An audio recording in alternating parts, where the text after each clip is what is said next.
बाप्पा, आज माझा इंटरव्ह्यू आहे. माझा हा इंटरव्ह्यू पास होऊ दे प्लीज, आणि प्लीज मला ही नोकरी मिळू दे. तुला तर माहितीच आहे, गावामध्ये आता बसेसच्या जागी कार येऊ लागले आहे. कौलारू घरं आता सिमेंट काँक्रीटची होऊ लागली आहे.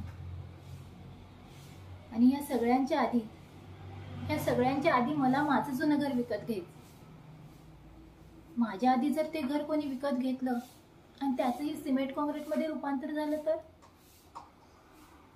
त्याचं घर पण हरवेल, आणि त्याचं घर पण हरवता कामा नये बाप. कारण तिथल्या अंगणाला माझ्या आईचा स्पर्श आहे,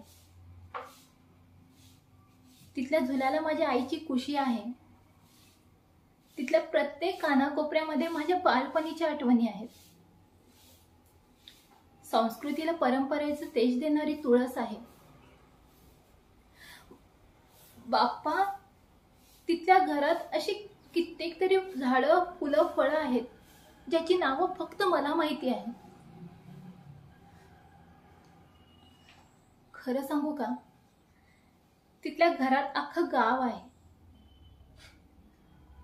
माझ्या आईचा संस्काराचा वारसा आहे. मग तो तर मी मिळवायलाच हवा ना. हो ना बाप्पा, प्लीज मला ही नोकरी मिळू दे प्लीज.